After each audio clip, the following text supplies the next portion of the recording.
Chromosomes. Little strands of nucleic acids and proteins are the fundamental genetic instructions that tell us who we are at birth. Most people are born with 46 chromosomes, but each year in the United States, about 6,000 people are born with an extra chromosome, making them a person with Down syndrome. If you've ever encountered someone with Down syndrome, you know that they are some of the kindest, most joyful people you will ever meet. They truly have something extra. My name is Lisa Nichols, and I have spent the last 24 years as both the CEO of Technology Partners and as the mother to Allie. Allie has something extra in every sense of the word. I have been blessed to be by her side as she impacts everyone she meets. Through these two important roles as CEO and mother to Allie, I have witnessed countless life lessons that have fundamentally changed the way I look at the world. While you may not have an extra chromosome, every leader has something extra that defines who you are. Join me as I explore the something extra in leaders from all walks of life and discover how that difference in each of them has made a difference in their companies, their families, their communities, and in themselves.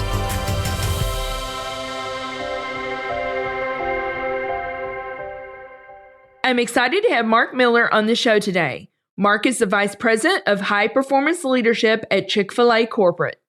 If you like this episode today, please go to Apple Podcasts or wherever you listen and leave us a 5-star rating. Well, Mark, welcome to the Something Extra podcast. All I can say is, wow. I cannot tell you how excited I am to have you on the show today. I am a huge fan of yours. I've been a raving fan of yours for a very long time. I've read a lot of your books and on leadership, and I've just admired from afar how you have trained up and the leaders within Chick-fil-A. I'm a big Chick-fil-A fan. I told you on a sidebar, I said every day I could vacillate between Chick-fil-A and Panera for lunch. So I love both of those brands. But, you know, I want to also just give a huge shout out to our mutual friend, Zach Clark, for connecting us. And I know you've known Zach for a very long time, and he's a big fan of yours as well. Well, thank you. Great to be with you. So, Mark, I know obviously Chick-fil-A, people know that Chick-fil-A is headquartered in Atlanta. I don't know if you're from Atlanta originally, but take me back to your childhood. Tell me a little bit about growing up for you. Did you grow up there? You know, what were you like as a young boy? Tell me a little bit, what were your interests as a young boy?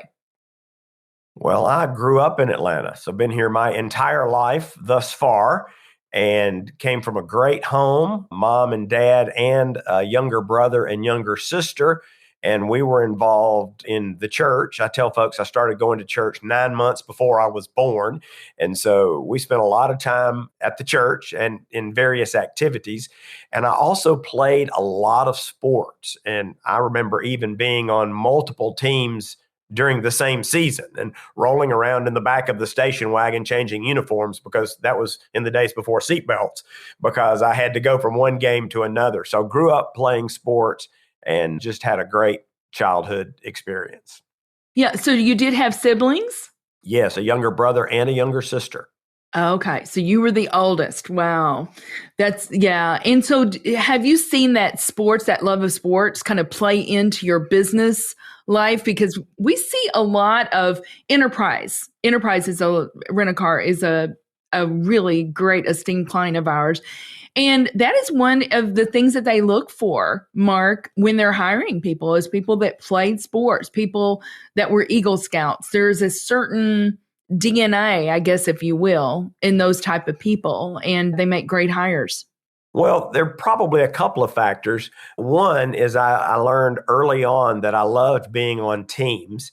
And so about 25 years ago, when we decided as an organization to really try and figure out what made some teams flourish while others floundered, I was excited when they gave me that project. I couldn't draw a lot from my own personal background because it seemed like I was on a lot of awful teams for years. In fact, I wondered if I was the problem because all the teams I was on were awful. But it really affirmed in me that there's something powerful about teams. And so I think that's one way that childhood influenced my career. I think the other way is that as a young person, I was never the star athlete, but I decided early on that I could work hard and that I could play hard and I could hustle and I could do the extra drills and do a little something extra. And so I have tried to bring that into my career and think I could probably point to a few examples of that over the last 40 years. Well, I want to talk about that. So I think you have a BA in communications from Georgia State.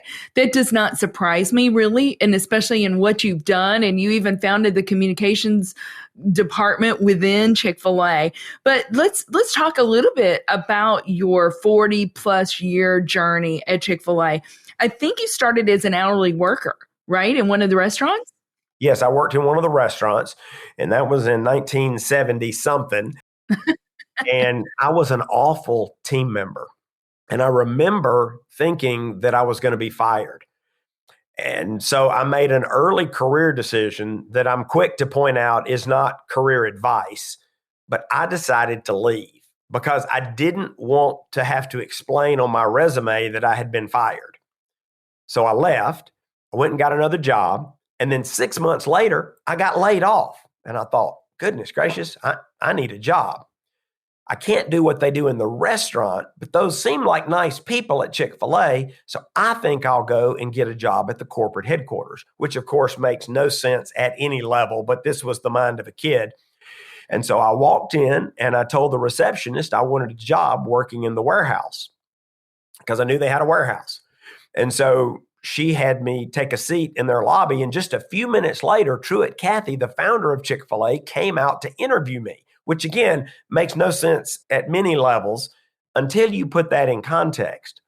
I learned that I was interviewing to be the 16th corporate employee. So if you've only got 15 employees, the head man or the head woman is probably the one doing those interviews.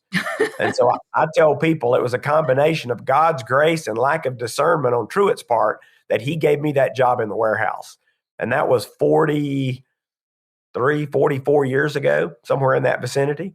My goodness. Well, no, I think he was very smart, Mark, because you've been there and you've done a lot of things. And I want to talk about that. But one of the things I was going to ask you, because I knew that you were an early on corporate employee, and Truett was such a beloved leader, I know. And I was going to ask you, tell me one story that you can remember about Truett. I had no idea that he was the one that actually interviewed you. He did. He did indeed. Yeah, there's so many Truett stories. I would say, as I think back on my interactions with him over really 4 decades, I was always amazed and inspired by his generosity. And the world will only know a fraction of it. And I'm assuming I only knew a fraction of it because he wasn't generous for others to know about it. He was generous because he had a generous heart. And it was not just his finances. He was very generous with his time, with his encouragement. It just, again, probably the most generous person that I've ever had the privilege to spend time with. I'll never forget, Mark. It just reminds me, Jeff Henderson. You probably remember Jeff, and he wrote the book For. And I will never forget him telling me that early on, one of his jobs was to drive Truett around. And he said he was so nervous about this. And he was thinking of all these things that Truett may ask him, about business or his aspirations or whatever. He said the whole time, all Truett wanted to know was about his family. Tell me about your family. Tell me about your dreams. He wanted to know all about him. And I've never forgotten that. I mean, what an incredible person. Yeah, he was always others centered. And I think that's why just about everybody that ever met him loved him. Yeah, for sure. Well, let's talk a little bit because you started in the warehouse, but then, like I said before, you started the corporate communications department. They didn't have a corporate communication, so you started that. I think you moved over to quality and customer satisfaction. Yeah. And see, let me say this before you go any further. I don't think this had much of anything to do with my talent or skills. I think it was a little bit of let the kid do it, let the kid do it, and I would do anything. And so as we were growing as an organization, we saw some of these needs, and I ended up stepping into several of those roles over the last 4 decades of actually starting new functions, new departments, so that we could build the solid infrastructure for where we are today. Yeah. And there are so many lessons there, Mark. For young people, it's like, don't always wait. Obviously you've got to get the blessing to go forward, but look in with your own eyes, you can see what the gaps are. And you had never started a corporate communications department before, had you? No, actually, I was still working in the warehouse and I was going to school at night down at Georgia State. I actually changed my major to communications after I moved into that role. Mark, there's just so much wisdom there because you didn't have the experience, but you had the agility to learn and the acumen to learn. And I think that is so important. But today you're the VP of High Performance Leadership. And I love that. What would you say about that? I mean, and you guys are known for developing amazing leaders, but what would you say about that role and what has been really gratifying to you? I think I know what you're going to say, but I don't want to put words in your mouth. Well, let me give you just a quick word of backstory on how we got there. About 25 years ago, we began to see cracks in our system. And I'll use that term loosely because we really didn't have a system. The way we had developed leaders prior to that time was something I see in a lot of organizations, and it's a process of immersion and osmosis. And we didn't have enough leaders. I don't know what your listeners do, but what I've encountered throughout my career is that when you have a problem to solve or an opportunity to seize, a natural reaction is to put a leader on it. Now, she or he may not single-handedly resolve it, but they'll assess it, they'll put a team around it, they'll put resources on it, they'll prioritize it, and that problem or that opportunity would be taken care of. So about 25 years ago, we had problems to solve and opportunities to seize. We looked over our shoulder at our leadership bench, and we were not pleased with what we had. We were talking about, I think this person can lead in a few years, and maybe they'll be ready someday. Well, what do you do in those situations? You give those problems and opportunities to existing leaders, which is a short-term solution, but that's not a long-term play. And so I was asked by our executive committee to figure out this issue of how do you accelerate leadership development. And so I put together a team of really smart people and we went to work on it. And what I didn't know at the time is that was the first of a dozen projects like that I have been part of in an effort to grow our organizational leadership capacity. Now, it was not my full-time job for many, many years. It was somewhat of a hobby. It was something I worked on. And more over the last decade, I've been shifting more and more of my attention to that pursuit. And that's where the organization came up with the title, the Vice President of High Performance Leadership. But that's kind of the journey we've been on, is continuing to try and figure out how to help our leaders grow their leadership capacity. Yeah. And I don't think that there's going to be a listener out there, Mark, that's leading an organization that wouldn't say that they want a high performance culture. And we're going to talk more about that. Mark, you've written 10 books. You've got over 1 million in print, 25 languages, and a book that we're going to talk about later that I'm so excited about that's coming out in April. And I got this culture rules. I got a little preview of this and I'm so excited about this book, but I'm going to read, not to embarrass you, but I just want our listeners to know some of these books that you've written. The Talent Magnet, How to Attract and Keep the Best People. Boy, that's important today. Win Every Day, Proving Practices for Extraordinary Results. Leaders Made Here, Building a Leadership Culture. Chess, Not Checkers, Elevate Your Leadership Game, Win the Heart, How to Create a Culture of Full Engagement, and many, many more. But I told you I had picked up your book, Smart Leadership. And I am not saying this to tickle your ears, Mark. I read a lot of books. I'm a voracious reader. And I'm telling you, this might be one of the best leadership books I read this year. It's so good. I'm going to read just a couple of, I'm a big review junkie. Like if we're going on a trip, I'm reading every TripAdvisor review, but I'm just going to read just a couple here. This is John Gordon. He's written several books. Remember reading The Energy Bus. Smart leadership is packed with wisdom and practicality, seasoned with real world experience. Leaders who want to be more effective, add more value, scale their impact now have the guide that they have been searching for. Read this book. Make these simple, smart choices and take your leadership to the next level. You've got one here from Marshall Goldsmith, which I know our leaders are going to recognize. And then Zach Clark, who is our mutual friend, here's what he says. Books by Mark Miller are valuable for anyone with an honest desire to grow as a leader. But I feel that this book is the book I've been waiting for 20 years for him to write. As you turn the pages, you'll discover a carefully curated collection of Mark's profound insights and practical teaching. It is all woven together with this straightforward wisdom, pieced together from decades of personal growth. I know Mark has more to teach us than one book could contain, but this comes mighty close to having him as your personal mentor. So I'm not the only one that feels this about this book. I just absolutely love it. One of the things that you talk about in the book, Mark, is I love how you start the book. Would you tell our listeners, about, it's the Indiana Jones story and choices. Can you tell them that story if they don't remember it? Sure. So I'll give you just a word of context. I mentioned that we've done a dozen of these projects over the years. We're always trying to figure out what are the emerging needs that we can address proactively, hopefully. Sometimes we're even trying to look over the horizon and say, how can we serve our leaders and leaders around the world?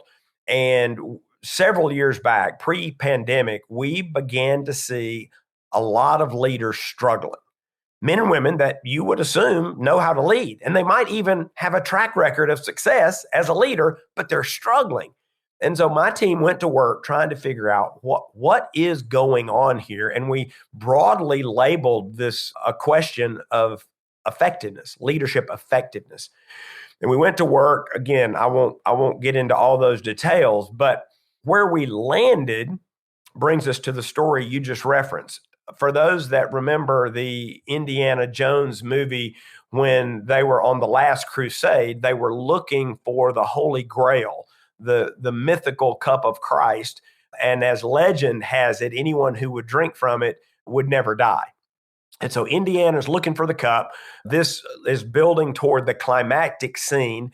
He goes into a cave where he finds scores of beautiful cups and a knight who's been there guarding the cups for 700 years, which gives a little bit of credence to this idea of you'll never die, but that's not really the point of the story. And so he's standing there looking, knowing that he has to figure out which cup is the cup. Well, at that point, the bad guy shows up, who's also looking for the cup. And under much duress, Indiana has to give this guy the opportunity. So he goes and he chooses this cup that is totally bedazzled. It looks like it's solid gold with all these jewels on it. And he grabs it, takes a drink, and he has what I would call a mortal meltdown. Just right there in front of you, he's done. And the knight says he chose poorly. Well, Indiana, it's now his turn. He goes and is drawn to a simple hand-hewn wooden cup.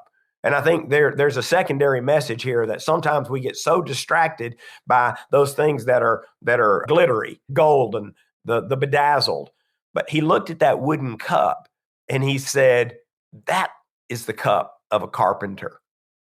And the knight says, you have chosen wisely. And so what our team was able to discern after a lot of hard work is that the key to our influence, our impact, and our effectiveness is our choices. And smart leadership is about 4 smart choices that you and I can make to improve our impact in the world. Yes, I love that story. What a powerful punch. It is our choices that will inform our impact. So the question is, how do we make the smart choices? And I know we're going to get into that a little bit. Well, so there are four choices, and I'll hit these real quickly, and then if you want to talk more about them, we can. The first smart choice is to confront reality. You, you need to lead from a position of truth. If you're not grounded in the truth, you can never lead from a position of strength. You, you have to choose to confront reality. And we all know leaders, ourselves, I would say included, who from time to time are unwilling or unable to confront reality. That's the first choice. The second choice is that you have to choose to grow capacity. And you say, I've had leaders say, well, whoa, wait a minute. If I had capacity, I wouldn't have all the issues I've got. Well, there are a lot of choices that you and I make that directly impact our capacity. And so that's the second choice. The third choice is to fuel curiosity. And when we talk about curiosity, I'll have to put it in this context. I've been asked in one form or another for years, is there a leadership fountain of youth? And I used to say, I hope so, because I want to add value to my last breath. Well, now I would say there is a leadership fountain of youth, and it's curiosity. You mentioned earlier in our conversation, my early career. I think it was a defining moment for me when it was explained to me very, very early on, within my first 6 months in the organization, that your capacity to learn determines your capacity to lead. Lifelong learning is the only ticket to lifelong influence. And so that's the third choice. And the fourth choice is the choice to create change. And we debated that as a team. We said, do we have to include that? And we said, well, yes, we probably do, because there are leaders who might make those first three choices and they have very little impact in the world, because progress is always preceded by change. And leaders have to be willing to create change. So those are the four choices that we think will help leaders raise their level of effectiveness. Yeah, so good. Well, and I think I guess it was last week or the week before, Mark, I was interviewed for an article and they said, what is your greatest leadership challenge? What's the greatest leadership challenge? And I said, for me, it's the art of discernment.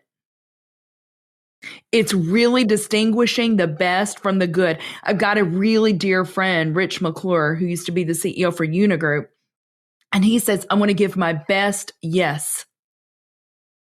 And I always remember that we want to give our best yes. And so the choices that we make really are so important. And it's discernment. It comes down to discernment.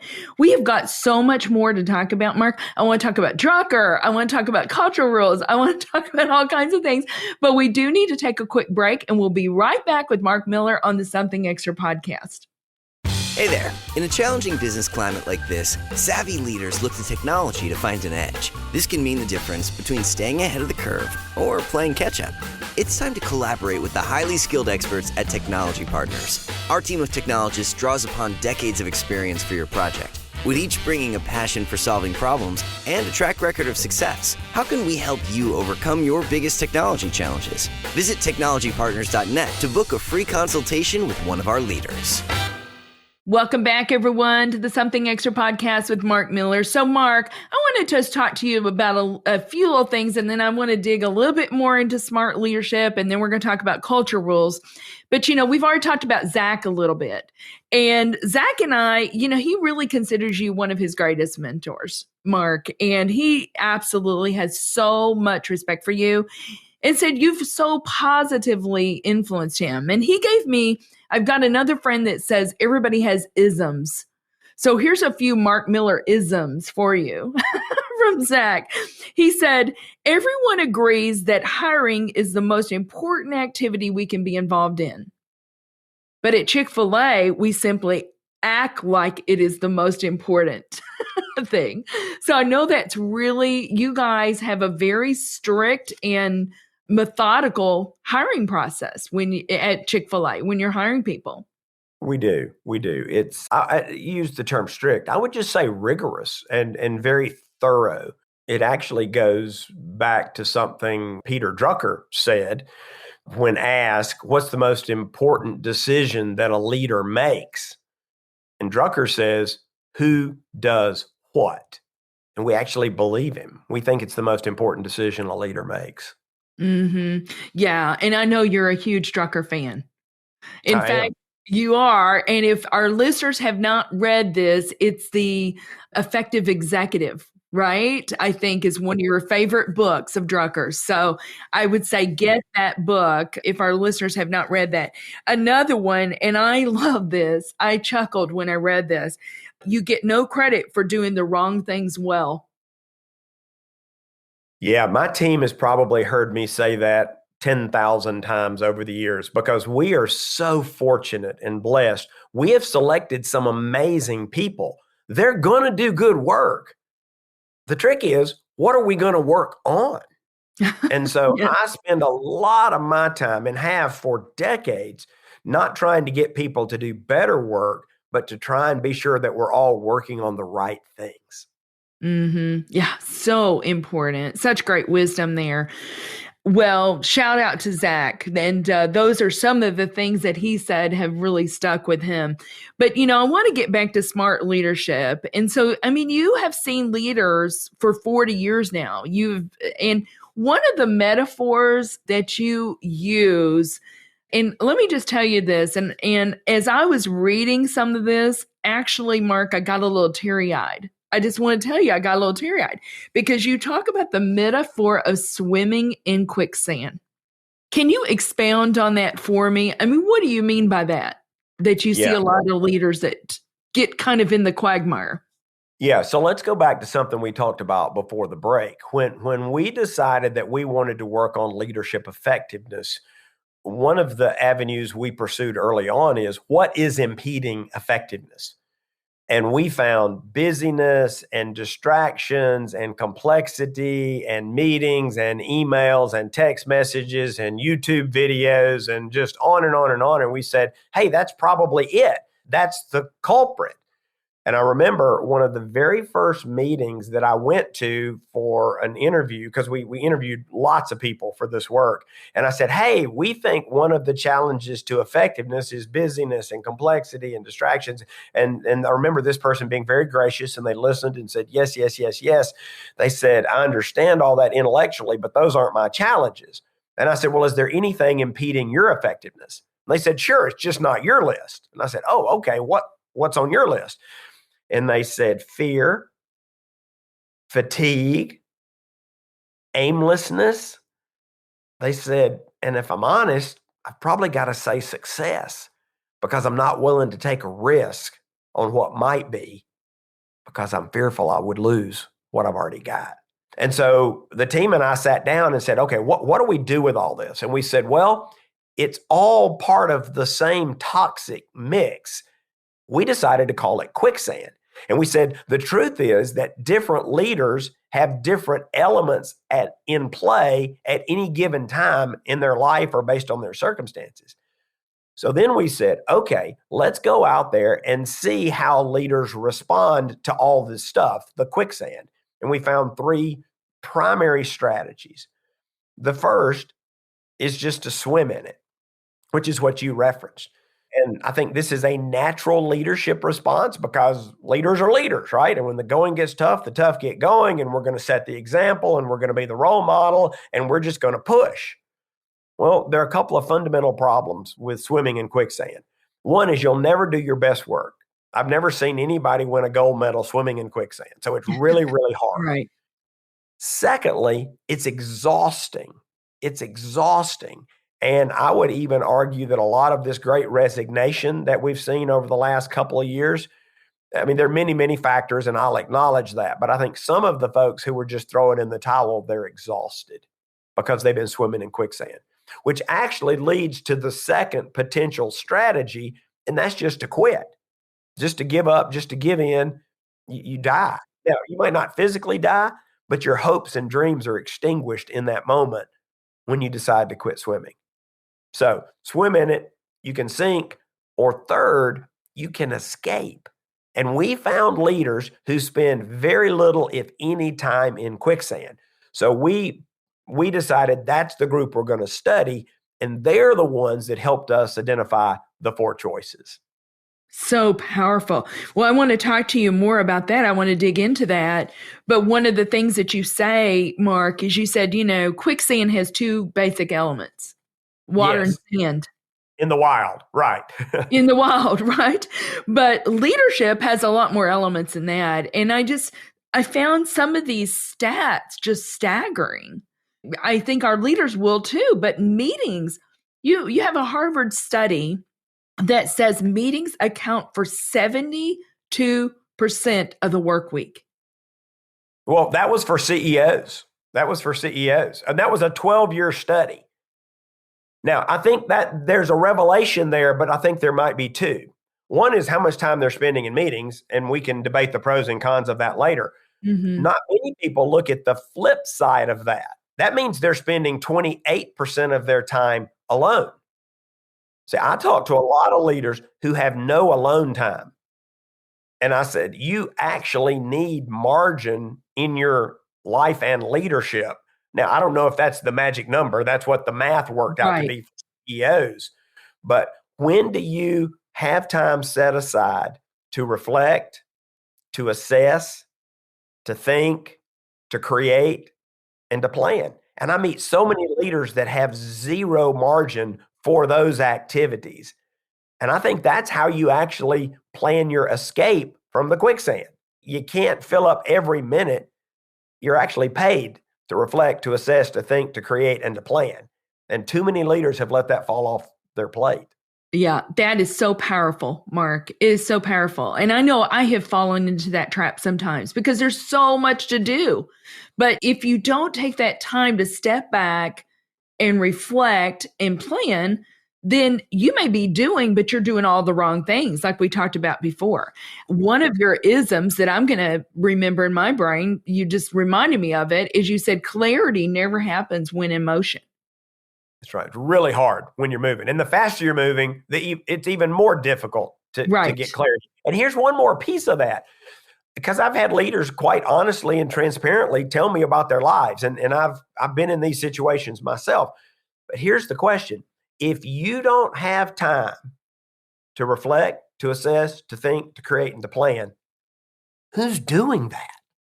And maybe the answer is no one. And then you fall into the trap of confusing activity with accomplishment. Mm-hmm. And they're not the same thing. So I think a lot of leaders are in the quicksand in part because they don't carve out the time to map out their escape plan. Yeah, so wise.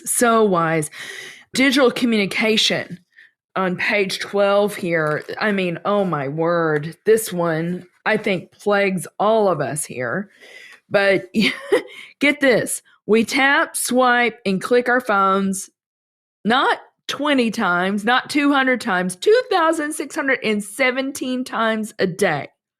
The average smartphone user unlocks his or her phone 150 times a day.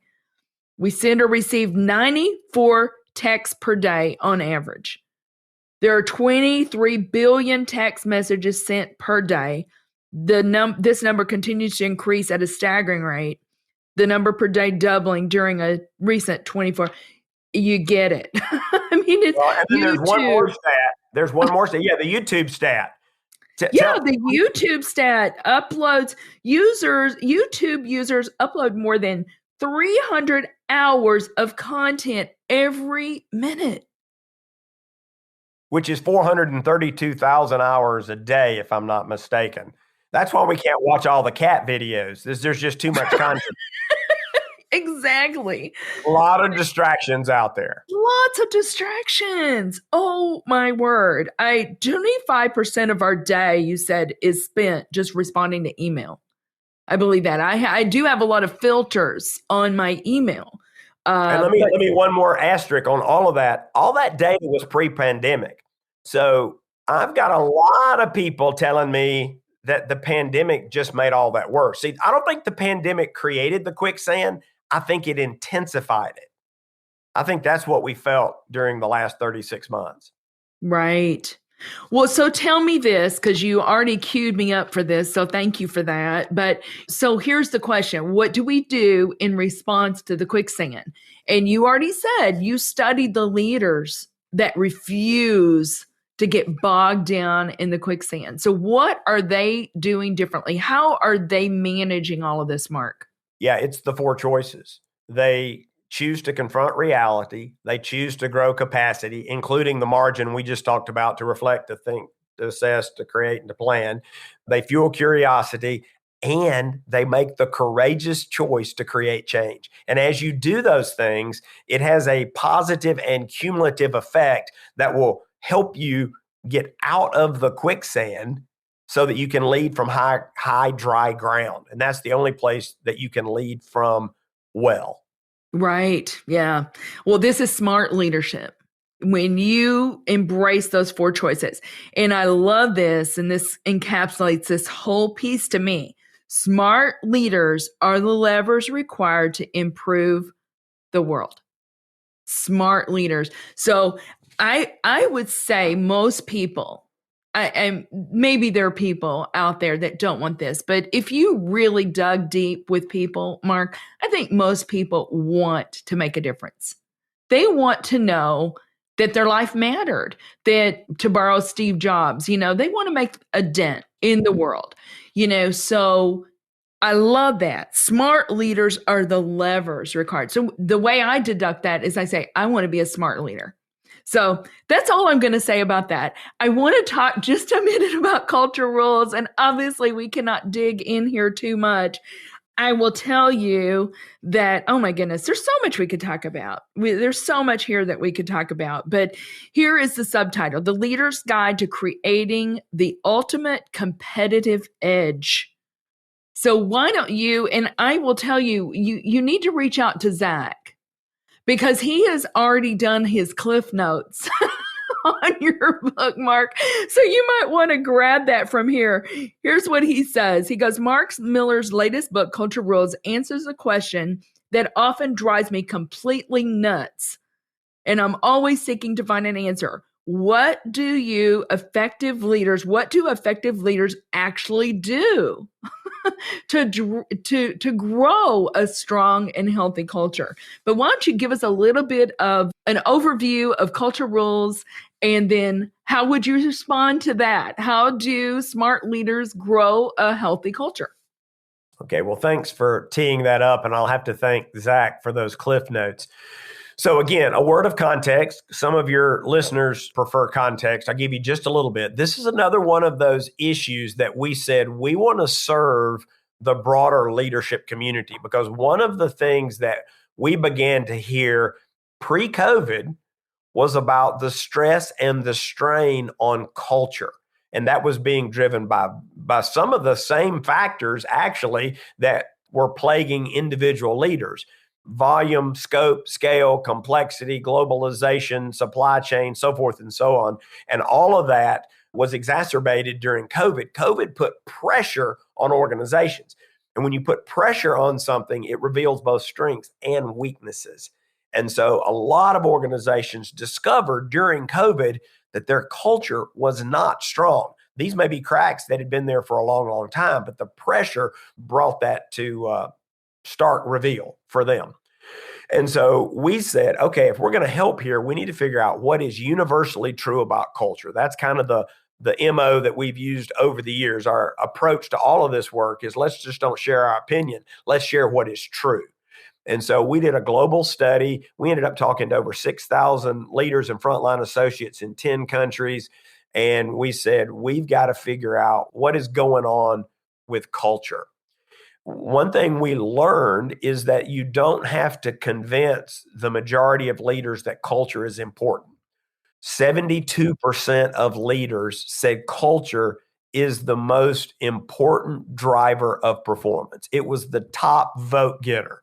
72% said culture, it's actually the way it was worded, is the most powerful tool they have to drive performance.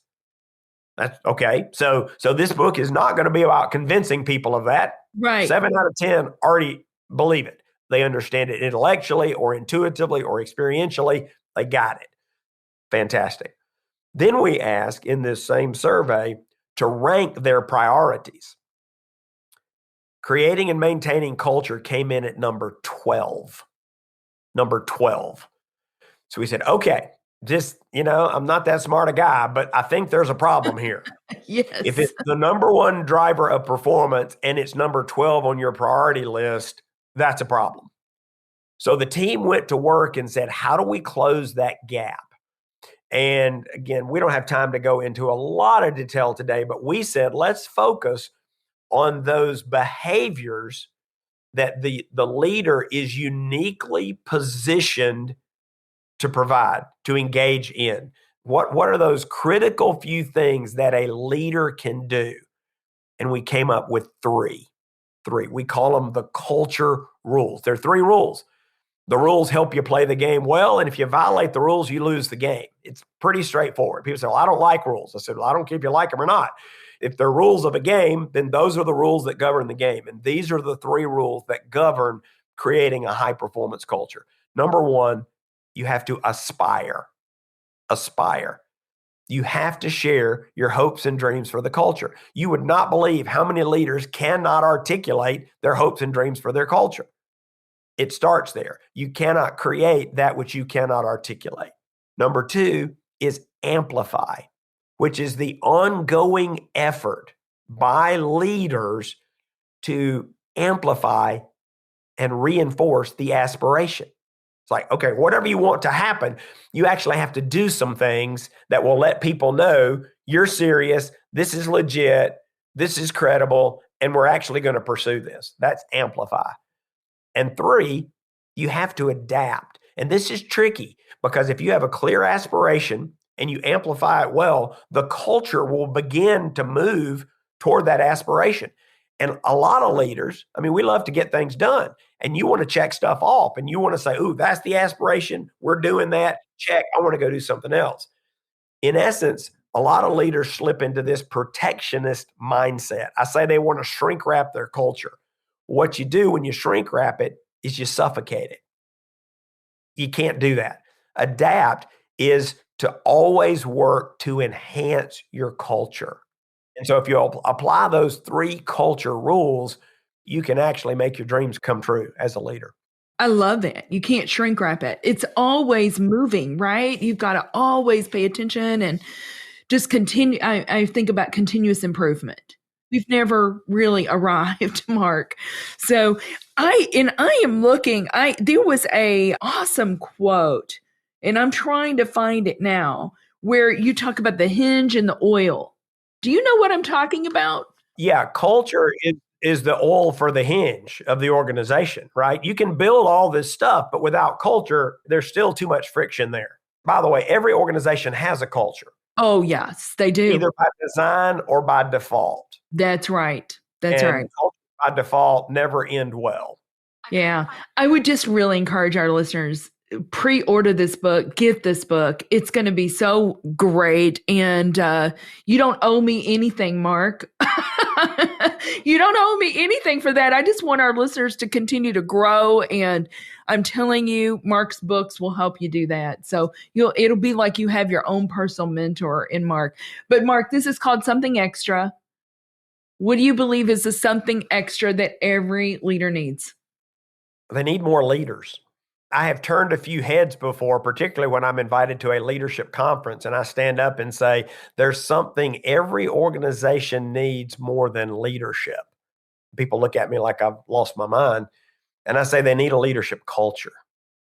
They need a place where leaders are routinely and systematically developed and you have a surplus. Because until you have a surplus, you don't have ready now leaders to take those problems and those opportunities and wrestle them to the ground. And so I don't hear enough people talking about building a leadership culture. And again, I talk a lot about helping leaders grow, and I will continue to do that. But there is a higher bar. Create a place that creates leaders, and then you've really got something. Yeah. Oh, I love that. And I think, was that Truett that said that we are in the business of building people? Truett has said several things like that. Something like for that. sure, Yes. over the years. Yes. Yeah. And I am all about building people, but the organizations that are going to thrive into the future, they're going to start by building leaders, because the leaders are the ones that build the people. That's right. That's right. So good. Well, Mark, this has been so much fun. I so appreciate your time today. I know that this is going to be so helpful to our listeners. So I just appreciate you. Thank you. And I'm very grateful. Thanks for the opportunity. Thank you for listening to today's show. Something Extra with Lisa Nichols is a Technology Partners production. Copyright Technology Partners, Inc. 2019. For show notes or to reach Lisa, visit tpi.co/podcast. Don't forget to leave a review on Apple Podcasts, Google Play, or wherever you listen.